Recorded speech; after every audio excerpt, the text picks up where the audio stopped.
Hello. This is exclusive interview on 84 TV radio. I am Tunde Hassan. In a classical sense, political parties are public institutions of like minds that come together for the singular purpose of forming a government at various levels. No matter the structure, objective or program of any given party, it is leadership that gives voice, face and action to enable the party establish relevance and get a foothold on all the processes towards forming a government.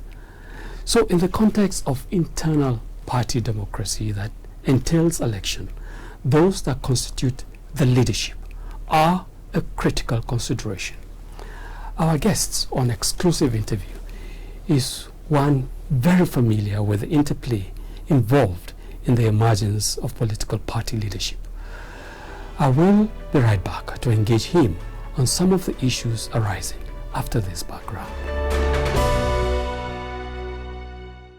Leadership is often a highly keen contested exercise. The reason is simple. It is leadership that gives expression to a party's goal, objectives, and direction. It is the party's visibility in the public space to generate relevance, credibility, and involvement. Since politics is large about securing votes towards forming government at various levels, it is the leadership that organizes, coordinates, and strategizes on the best options among a range of possible courses of action to get the numbers that can deliver any political office to the party. Against this background, leadership among party cadres and all the processes involved are very key considerations for political parties. So when political parties set in motion action towards evolving a leadership, it often generates intense traction, horse trading, intrigues, and power play. To avoid such tearing party cadres apart and keeping all together in pursuit of the singular goal of having a foothold in the political space and possibly forming government, parties always pay considerable attention to the transparency, credibility, and integrity of the process. This, of course, establishes the extent to which political parties put in place measures that ensure and assure internal democracy. Our guest on exclusive interview seeks to mount the leadership as national chairman of the ruling party in Africa's largest democracy and the world's biggest black nation, Nigeria. He is Dr. Sonny Sylvester Monidafe. Exclusive interview on 84 TV radio. It's my pleasure introducing my guest on the program this outing.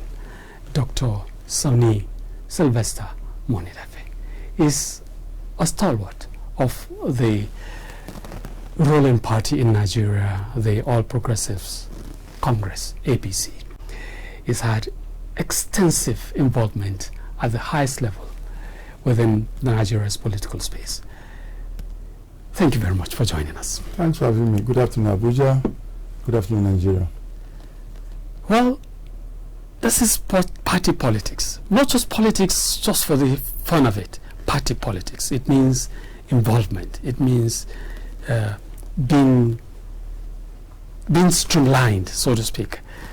Looking at the political landscape in Nigeria, let me first get your view as an individual and as an active partaker within the space. Well, the landscape is a bit dicey right now because of what has been happening. People say that we are still a nascent democracy. This democratic experiment started in 1999. This is 2021. That's about 22 years thereabouts. So we are still growing, considering that America is over 200 years and we just what happened there. So we are still growing, but I'm happy to see that people are learning fast, and hopefully we'll get the issues right come 2023 when we have the next election. And this will be far better than what we had in the past. So we are learning, and it's a process. You don't jump from 0 to 100. You go gradually. We are making progress. To a lot of watchers of politics in Nigeria, they see it as being a very murky environment. A lot of mudslinging, a lot of backbiting, a lot of speaking to the gallery, not speaking to the issues that concern the people. Is this a correct reading? It's not a correct reading, but incidentally, every section, every sector of this country, we have such interplay going on. Be it civil service, be it medical profession, be it schools, just name them. Basically, we have lost focus as human beings, Nigerians as a whole. It's easy to point at politicians because we are at the forefront, we are the ones that administer political parties that govern countries. Yes, but we have bad elements everywhere. And right now it has continued to thrive because we don't have a good, visible punishment system in place. Punishment system. You apply the laws instantly, and somebody learns and is afraid. People don't see that happening, so nobody feels that anything goes. So not only politicians, every sector of this country have to have a rethink and get ourselves back on track. This is a very serious question. To the man on the street there, he sees the politician, pardon the expression, he sees the politician as a rogue element. The politician sees the man on the street as pawns on a chessboard, to be used and discarded. Where is the disconnect? Disconnect is that part of it, people have done so many things, they're not being punished. So the people on the streets see the politicians as rogues and who just go in there to acquire power for selfish reasons. Now the politicians also see them because as what you call them, as pawns on a chessboard, because the Nigerian people don't talk back, don't hold their leaders to account. By electing somebody, you become his employer. You must be able to call him to order when it goes wrong.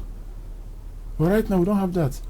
A good example is when President Buhari wanted to have a review of the constitution to give autonomy to houses of assembly across the country. Houses of assembly were the ones that kicked against it. They did not want to be freed from the apron strings of the government. Why is that? Apparently there's something they are gaining. Now you need somebody that will be a leader at the top that will tell them, maybe educate them, maybe have workshops and point out the need for them to have independence. Bottom line is, it does not end with them. Two, three times. Somebody even one time, he's gone. What have you left on ground for somebody to build on? What I see so far is that people just come in there, they maximize what they make, they don't care about the country. Well, you mentioned leadership. I'm aware that you're aspiring to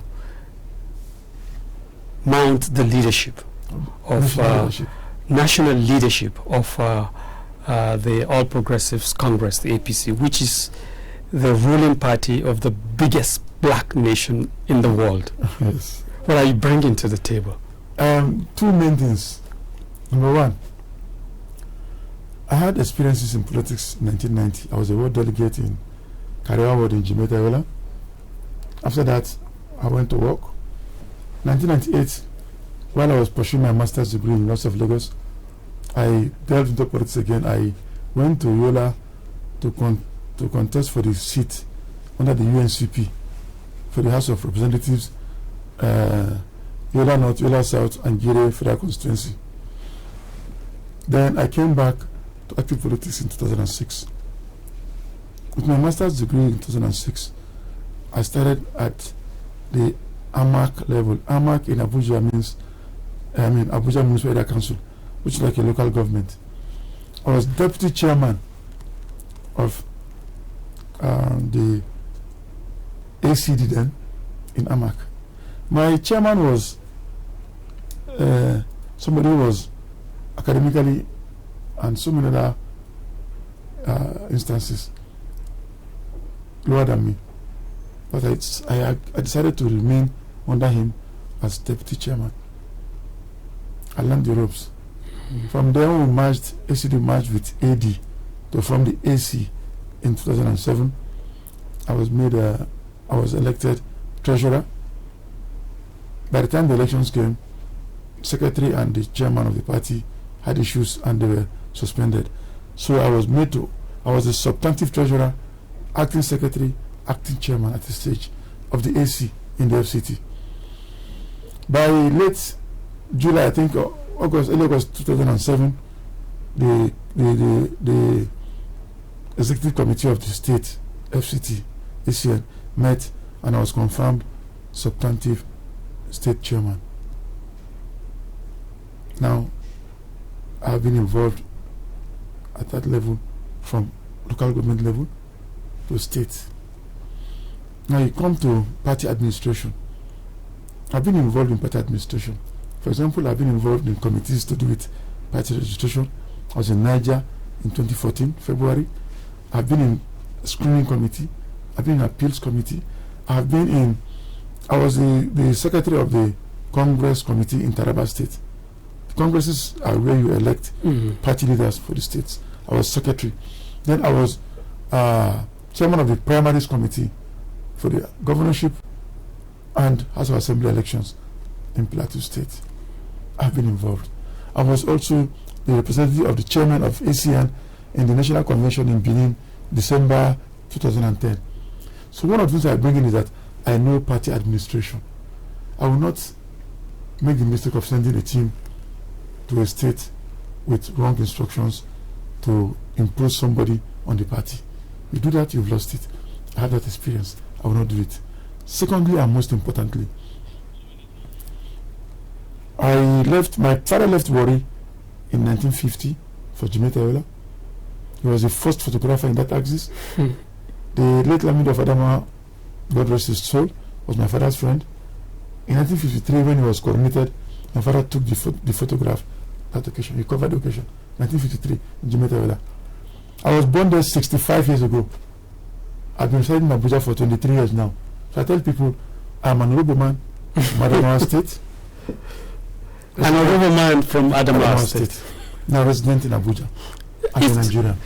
It's quite intriguing. I'm just listening to you. Here is an honorable man. Moni Dafe. Moni Dafe is yes. That yes, Moni Dafe. Contesting election in Jimeta. Yes. Seeking to be a representative in Jimeta. Now saying he's honorable from. That's quite an interesting departure from what we see in this country. Now that is interesting because I think I speak for millions of Nigerians who have a similar history as myself, whose parents were from a different state, but they were born in different states. If you follow the railway track from Osogbo to Kaduna to Kano to Bauchi to Gombe to Maiduguri and other Kafanchan, other cities in this country, people came from the south to settle down there, and they've been there since before the First World War. Those are going to mine in Jos. Those are going to trade in Kano. I speak for millions of Nigerians. Nigeria is beyond Hausa, Igbo, Yoruba. There are different tribes, there are different connections. So, having said that, let me give kudos to the people of Adamawa State. Accommodating, we know ourselves. They accept me for where I am. So no right thinking Adamawa man will say I'm not from Adamawa State. But people still bring it up because they have ulterior motives. Now, talking about what you asked me, this is something we need to bring to the forefront. That first and foremost we are Nigerians. Instead of telling me that this tribe, that tribe, who has it helped? Who has tribe or zone or whatever really helped? I don't like talking about the PDP because, but when the former president of PDP, Jonathan, was president, what we are seeing now, they are saying that it not really, people did not benefit. The East-West Road contract given years ago, not completed. The railway, second Niger bridge, name it, no major roads. So who has it helped? So my coming in will bring a different perspective. To say, look, you can aspire to be anybody in this country if you want to. If you don't want it, not be because of tribe or religion. Having said that, let me tell you repeat my story for you. I'm a pastor in the youth church of my church, Family Worship Center in Uwe here. I've been there for 20 years now, ministering to the youths. My two brothers are Muslims. Hmm. Same father, same mother. Moses is now Elijah Musa. Patrick is now Elijah Said. Same father, same mother. So I have nephews, nieces who are Muslims. I have brothers who are Muslims. I'm a Nigerian. That's quite interesting perspective being brought to this, especially within the murky waters of Nigeria's political space. We'll be right back to continue our engagement with Dr. Sonny Sylvester Monidafe. There's a wind of change blowing over Nigeria, and it's coming from the Tertiary Education Trust Fund. If you want to find out how TED Fund is bringing the Nigerian government, industry, and the academia together to drive a new knowledge economy, tune in to this station every Wednesday at 8 p.m. for TED Fund, the paradigm shift.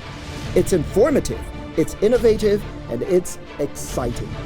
TED Fund, the paradigm shift. Proudly produced by 84 TV Radio.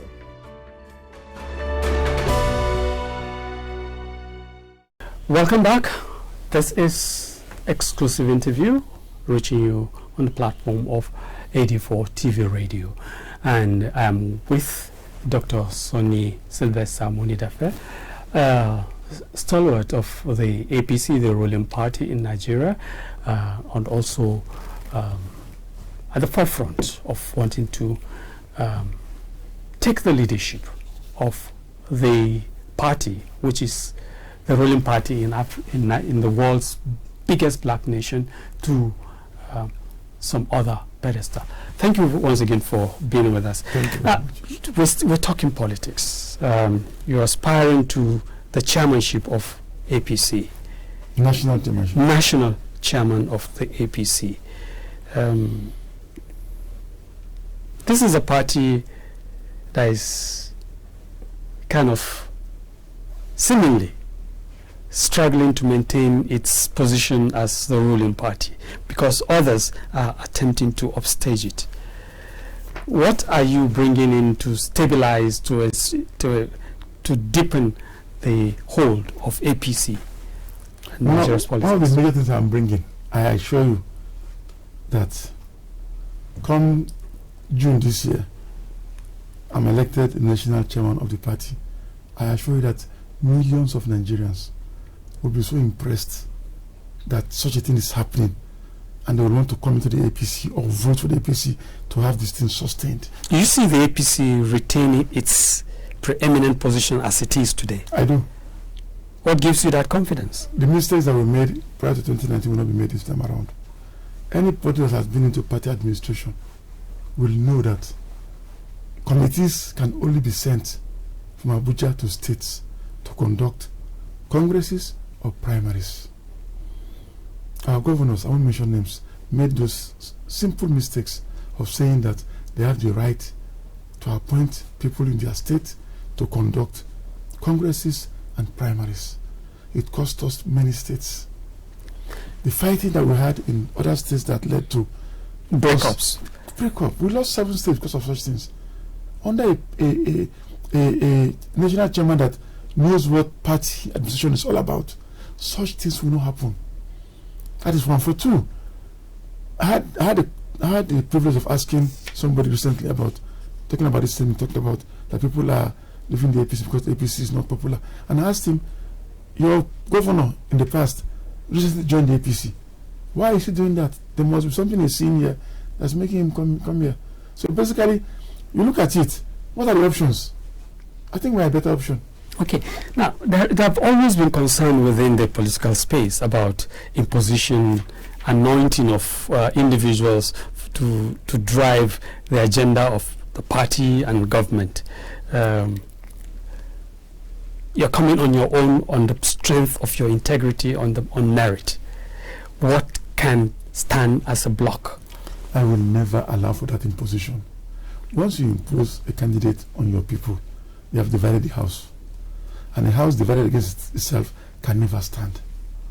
Somebody comes here, wants to contest, let him go through either congresses. You can decide to have discuss with him, step aside quietly, or if he doesn't agree, you have congresses or primaries.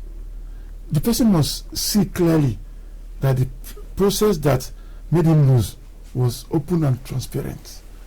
In the past, we don't have that.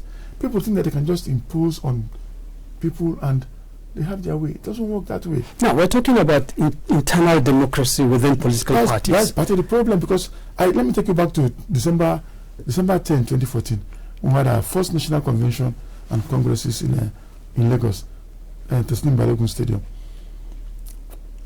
That day, the rating of APC went up, because before the whole world, the process was clearly shown, meticulously arranged. State by state we voted. The counting was done one by one, and the 5 aspirants were there live. President Buhari won. Everybody agreed. After that congress, that event, the rating of the APC shot up.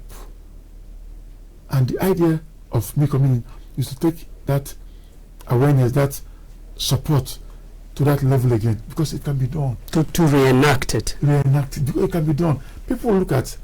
Let me ask you one question, Tunde. Among the godfathers in Nigeria that you had in the past, how many are still existing? Godfather, godson. People think that they will come and impose somebody is my godson. If that person becomes powerful, has money, he's likely going to betray you. Okay. I count my fingers people who still maintain that leadership over their so-called godsons. So I will not encourage that. Okay. People must work with the support of the masses. Okay, I mean, in the context of your position on this, what's your reading about party supremacy in relation to being in power? Is it a parallel thing between the party and whoever is your candidate, who is your man in government? The party should be supreme.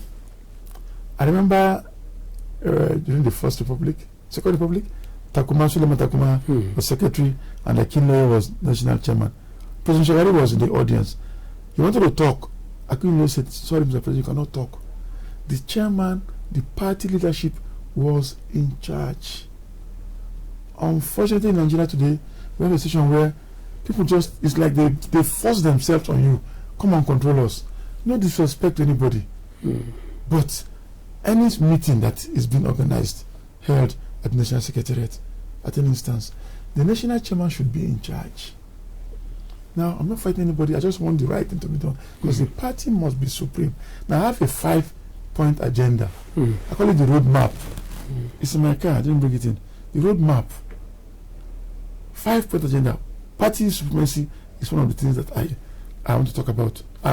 It's one of my agenda, item of the agenda. The other one is very key, which is unity of purpose between the 3 arms of government. Today, people in the executive feel they cannot respect a summon by the National Assembly. It is wrong. These 3 arms are equal. The executive has the money and everything, but they are equal.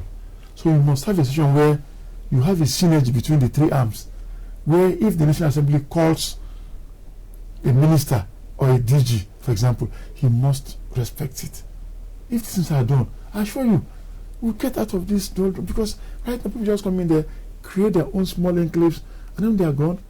A vacuum is there. Okay. And nature of course a vacuum. Now, take your party, for instance. This is a party coming from, you want to set things right, do it properly. But this is a party coming from a kind of, how do I put it? 3 tripods. You have the president, you have the national leader, you have the national chairman. And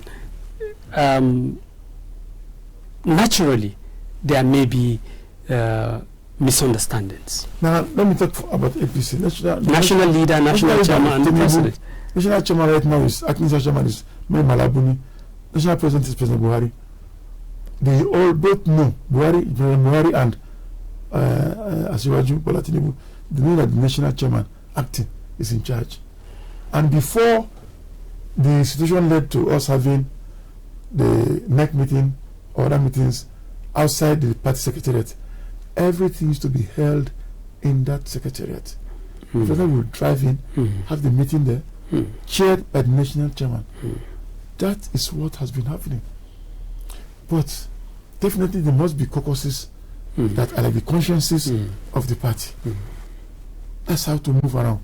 Now, let me just digress a little bit. The former president of America, Barack Obama, came to Ghana shortly after he was elected that it is time to have strong individuals rather than strong institutions. I agree with that, but it's a process. We can't jump from that to straight having individuals.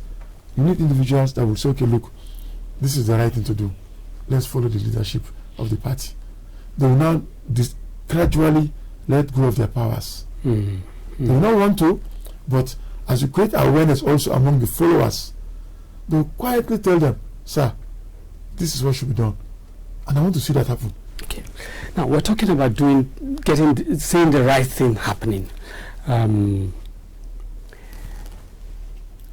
Again, Nigeria's political landscape, if you look at the way things are now, alliances and counter-alliances, the polity is getting hotter and hotter, all driving to us to 2023.